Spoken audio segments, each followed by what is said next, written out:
Hey, it's Spivey and welcome to my channel. Thank you for tuning in on today's topic, which is let's talk about sex, baby. Let's talk about people like me.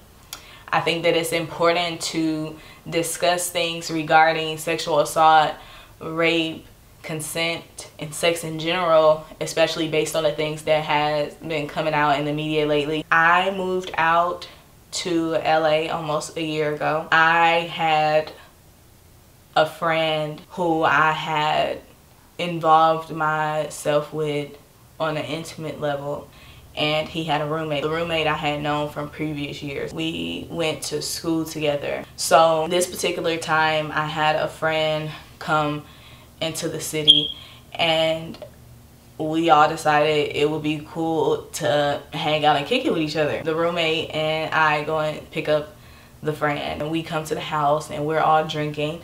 The friend who I was involved with came home from work and he indulged himself as well. Once we kind of had enough of that, he pulled me into his room and we began to be intimate. I heard a door creak and I kind of peeked and I saw the other two were coming into the room.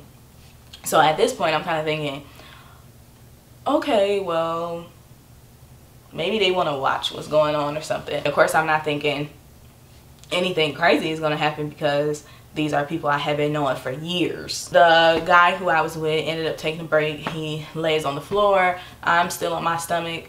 We start back up. At first, it started off with me enjoying myself. And then I started realizing he's heavier than the other person.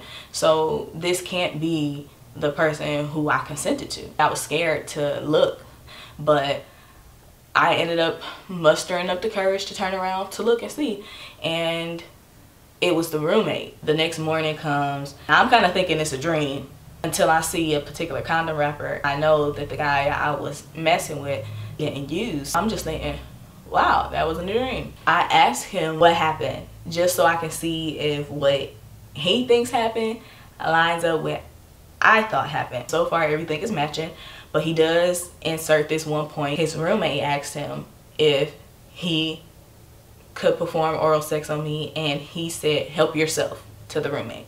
Now, this particular thing bothered me. I'm like, help yourself? What? Who would say something like that? So I'm already burning inside when he's telling me this, but I'm keeping my composure and I'm just like, okay, boom, let's just move on. Let's just move forward from it. I kept being cool. I kept hanging out with them because at that point I'm kind of thinking these are my friends. These are people who wouldn't intentionally try to harm me. Most men are taught right. They probably didn't know this was a bad idea. Maybe I can use this moment as a teaching moment to get them to understand. I didn't say anything until months after the fact. I tried to keep moving past it, but situations with the roommate and I kept happening, and I'm just like, I kind of felt stuck.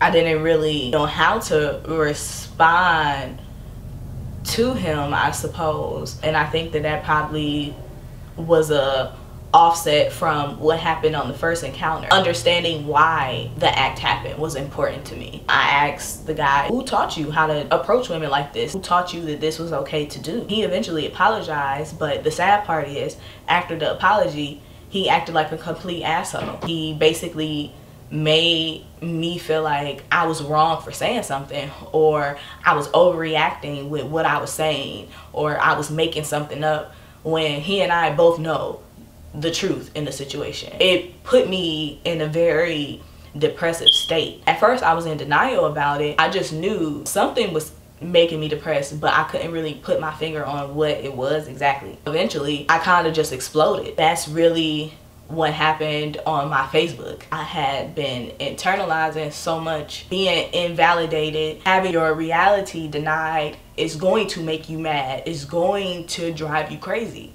It would drive anybody crazy. And that's a form of gaslighting. What this taught me is the importance of the way people think about rape. First of all, they think that it's a violent act.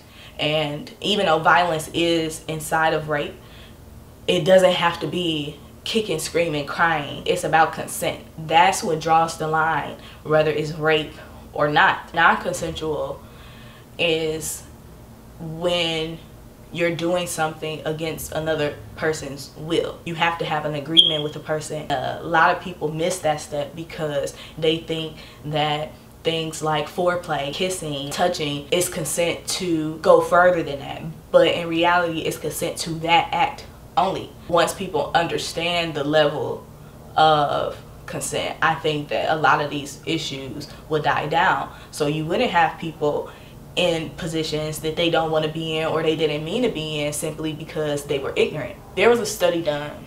18% of college students said they thought everything was consensual until they heard the word no.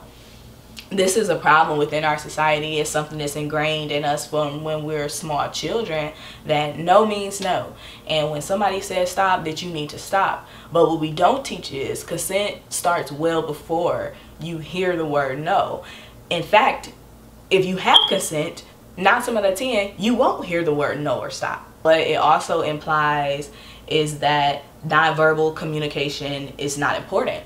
We teach a more animalistic approach to sex, and I think that it can be very detrimental to how people interact with each other in general. Nonverbal communication is so important, realizing the energy is so important, but I feel like most of the time we have such a strong desire for what we want in that moment that we're not really caring about the person who we're being intimate with. You should be able to listen to your partner's body. You should be able to listen to your partner's energy. And if you can't do that, I think you shouldn't be having sex with that person. There are many reasons why people may not say no. One of the main reasons is because people may be afraid that they're going to upset the person who's committing the act against them. You don't ever want to put yourself in a position where you can cause more harm to yourself when it's already a harmful situation in the first place. Secondly, they may feel pressure to go along with the other person's desire or their wants. I kind of went through that after the fact. I just felt guilty even saying anything. I just felt kind of pressured to go along with the story, to go along with the narrative of what everybody thought happened, to make sure everybody felt safe against my own comfort. It could all be happening too fast, and that's definitely something that happened to me, because by the time I even realized it was the other person, he had been going for at least minutes. At that point, I was already violated. I was in a state of shock. There was nothing that I could really do. Being under the influence is definitely a factor as well. When alcohol is involved, you could have a delayed reaction. There was a report done where victims reported they didn't even know they had been assaulted. This is usually because it's by someone you know, someone that you trust. You don't automatically link rapists to somebody who you have known to be everything but that. It's hard to correlate that with people you actually care about. No harm was intended. That's another reason why rape victims don't realize they've been raped. But these are all the factors that I'm taking into consideration over the months of me processing what's going on, which led to me saying something.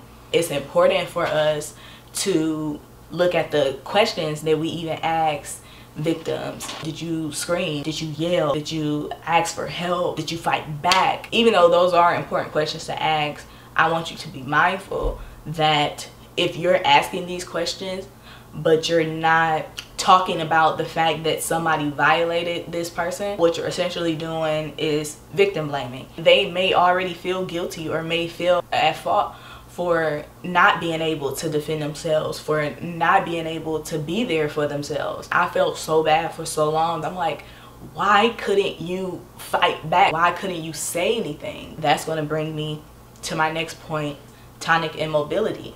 I researched this response because I was so frustrated with how I responded in this situation. I basically fell into sleep paralysis. Sleep paralysis is when your mind is functioning but your body is not responding. 74% of women said that they encountered tonic immobility during sexual assault. This is an involuntary paralysis of the body. It's not anything you decide to go into. It's just something that your body decides on its own. It's usually a coping mechanism for people who have experienced severe trauma in their childhood or even throughout their teenage and adulthood years. So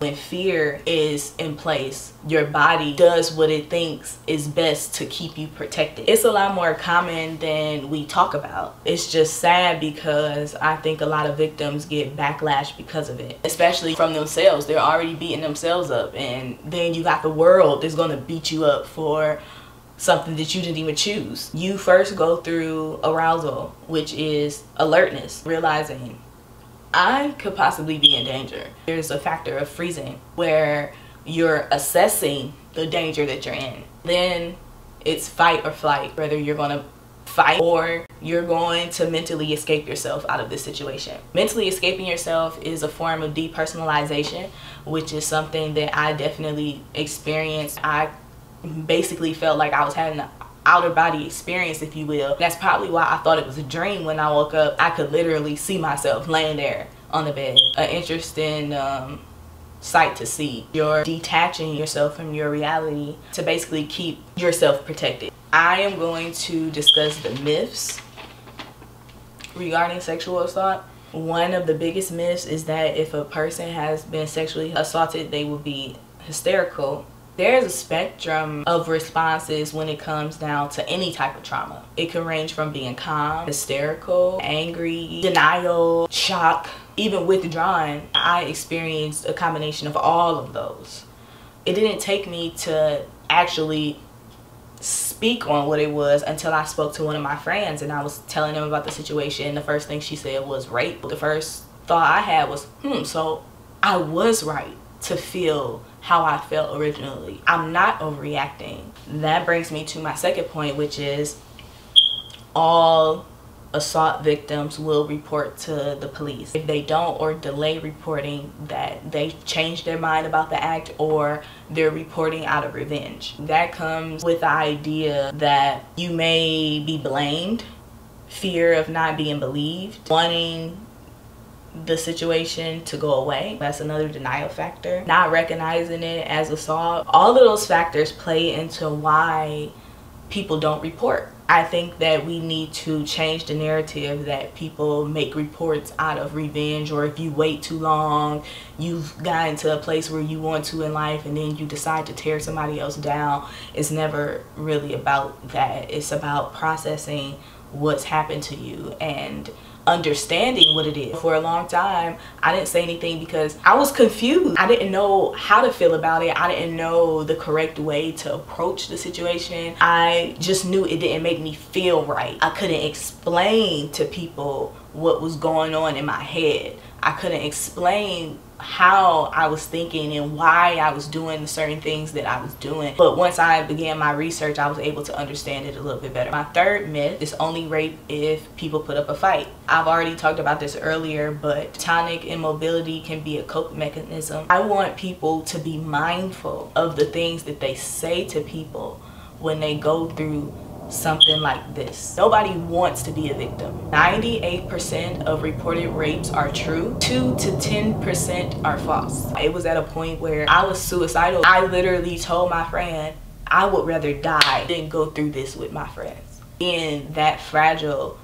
it wasn't necessarily because of the act itself, even though that did bring a lot onto me, but it was after the fact. Seeing people you care about and people you love perpetuate victim blame is different when you see it in media, but to actually experience it is something else. To hear people tell you you're not a victim because you weren't violently raped, you didn't say no, you didn't say stop, you must have wanted it, you changed your mind after the fact. It was just a lot. Just be mindful of how you respond to victims. The way that they're thinking, they may not even understand it themselves. Just being patient, really talking and understanding them. Even if you are in a situation, take yourself out of the situation and then see what you would think about it. For a long time, I couldn't take myself out of it. I couldn't take who they were out of it.